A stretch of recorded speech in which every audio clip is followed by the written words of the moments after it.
بسم اللہ الرحمن الرحیم۔ یورک ایسڈ، اس کے جسم پہ اثرات کیا ہیں، اور اگلی ویڈیو میں ہم اس چیز کا احاطہ کریں گے کہ اس کو ٹریٹ کیسے کرنا ہے، یا اس کی دوائیوں سے، خوراک سے یا احتیاط سے علاج کیسے ہو۔ چینل کو سبسکرائب کیجئے اور بیل آئیکن کو کلک کر دیجئے تاکہ صحت کے متعلق تمام ٹپس آپ تک پہنچتی رہیں۔ تو نمبر 1 پارٹ، جسم پہ اثر کیا ہوتا ہے یورک ایسڈ کا۔ عام طور پہ جو مشہور ہے کہ یورک ایسڈ صرف اور صرف جوڑوں کی بیماری ہے، میں سب سے پہلے اس مت کو بسٹ کرنا چاہتا ہوں۔ یورک ایسڈ بے شک جوڑوں پہ بڑا گہرا اثر ڈالتی ہے، لیکن اس کے علاوہ اس کا اثر خون کی نالیوں پہ، بلڈ پریشر پہ، دل کی بیماریوں پہ، گردے کی بیماریوں پہ بھی ہے۔ ان ساری چیزوں کا میں مختصراً تھوڑا ذکر کروں گا۔ سب سے پہلے جوڑوں پہ کیا اثر ہے، جو مشہور چیز ہے اس کا ذکر پہلے کر لیں۔ جوڑوں کے اندر گاؤٹ نام سے ایک پرابلم ہو جاتی ہے، جس کے اندر کوئی ایک جوڑ سوج جاتا ہے، اور عمومی طور پہ وہ پاؤں کا، انگوٹھے کا پہلا جوڑ ہوتا ہے، اور وہ عمومی طور پہ اٹیک رات کو ہوتا ہے۔ جن کو ہوتا ہے وہ جانتے ہیں کہ کتنی شدید درد رکھتا ہے، اس سے چلنا پھرنا محال ہو جاتا ہے۔ دوسرے نمبر پہ یہ جوڑ جو سا ہے صرف پاؤں تک محدود نہیں ہے، کئی دفعہ یہ گھٹنے میں یا کسی جسم کے دوسرے عضو میں، ایک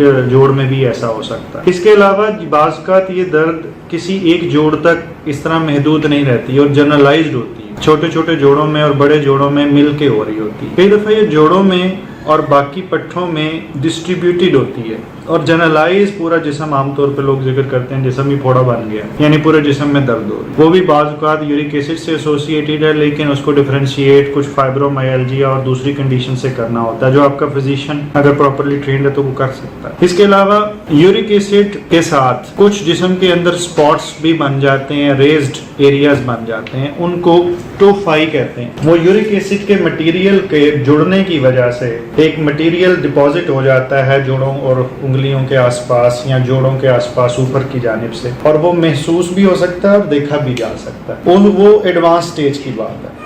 گاؤٹ کو عمومی طور پہ 3 سٹیجز میں ڈیوائیڈ کیا جاتا ہے۔ ایک وہ جو انیشل فیز ہے، ایک درمیانی فیز جس میں اٹیک بار بار آتے ہیں، اور ایک وہ جس میں وہ دردیں جان ہی نہیں چھوڑتے۔ اس کے علاوہ بعض لوگ اور اکثر لوگ ایڑی میں درد کا بھی شکار ہوتے ہیں، اور وہ ایڑی میں درد بہت سارے لوگوں کو مختلف انداز میں ہوتی ہے، کسی کو پچھلی سائڈ پہ، کسی کو نچلی سائڈ پہ۔ لوگ صبح اٹھتے ہیں پاؤں زمین پہ رکھنا مشکل ہوا ہوتا ہے۔ اس میں یورک ایسڈ کے علاج کے ساتھ نرم جوتے کا استعمال بھی ہیلپ کرتا ہے۔ جوڑوں کی موٹی سی انفارمیشن عام لوگوں کے لیے یہ کافی ہے۔ اس کے بعد اگلی چیز جو سی ہے وہ ہے دل پہ کیا یورک ایسڈ اثر کرتا ہے، تو جس کا جواب ہے ہاں۔ یورک ایسڈ خون کی نالیوں کے اندر آکسیجن فری ریڈیکلز اور کچھ ایسے فاسد مادے کریٹ کرتا ہے، جس سے خون کی نالیاں جو سی ہیں وہ بیمار ہو جاتی ہیں۔ یہ بالکل اس طرح ہی ہے کہ ایک کارپیٹڈ موٹر وے کی طرح اچھی روڈ ہو، اور اس کی اوپر کوئی آ کے وہ سڑک کو جگہ جگہ سے اکھاڑ دے کسی بھی وجہ سے، تو اس کی وجہ سے بمپی رائڈ ہو جاتی ہے، گاڑیاں مشکل سے گزرتی ہیں۔ یورک ایسڈ بھی خون کی نالیوں کے ساتھ اس طرح کا ہی سلوک، اس کی وجہ سے جگہ جگہ خون کے لوتھڑے جمنا بھی شروع ہو جاتے ہیں، اس کو ویسکولوپیتھی بھی کہتے ہیں، اور وہ خون کے لوتھڑے جو ان سے ہیں وہ ٹوٹنا بھی شروع ہو جاتے ہیں، جن کو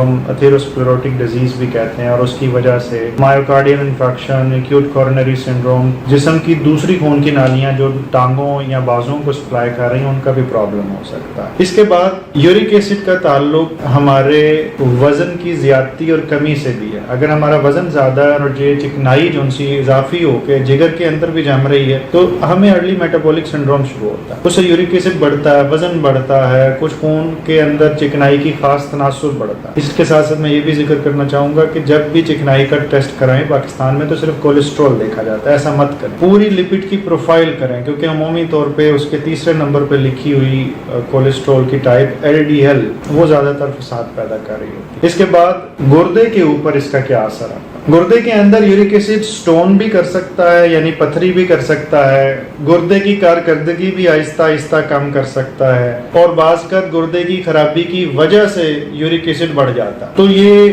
2 دھاری تلوار ہے، اس کو بڑے طریقے سے مینج کرنا پڑتا ہے۔ وہ میں ٹریٹمنٹ کی ویڈیو میں اس کی ٹریٹمنٹ کے فوائد اور نقصانات دونوں کا ذکر کروں گا۔ جی ہاں، ٹریٹمنٹ کے نقصانات بھی ہو سکتے ہیں، بہرحال وہ اگلی ویڈیو میں ڈیٹیل سے ڈسکس کریں۔ یورک ایسڈ سے ریلیٹڈ سٹونز اور باقی قسم کے سٹونز کے لیے انشاءاللہ ایک علیحدہ ویڈیو بنے گی جو پاکستان کے اندر کامن سٹون ہے ان کے اوپر۔ اس کے بعد یورک ایسڈ کا تعلق بلڈ پریشر سے بھی، یورک ایسڈ بلڈ پریشر پیدا کرنے میں بھی اہم رول ادا کر سکتا ہے۔ اس کے پیچھے ایک کمپلیکیٹڈ میکانزم موجود ہے، لیکن سمجھیے یوں کہ یورک ایسڈ وہ بیج ہے جس سے درخت بنتا ہے، جس کی ایک ٹہنی عمومی طور پہ جوڑوں کا درد اور جسم میں درد ہے، دوسری ٹہنی بلڈ پریشر ہے، تیسری ٹہنی دل کا مرض ہے اور چوتھی ٹہنی گردے کے امراض۔ تو اس سارے جو سا درخت ہے اس کو پنپنے سے پہلے اور طاقتور ہونے سے پہلے ہی اگر یورک ایسڈ کنٹرول کر لیا جائے خوراک سے، علاج سے، احتیاط سے، تو ان چیزوں کو پریونٹ کیا جائے۔ اپنا بہت خیال رکھیے گا، شکریہ۔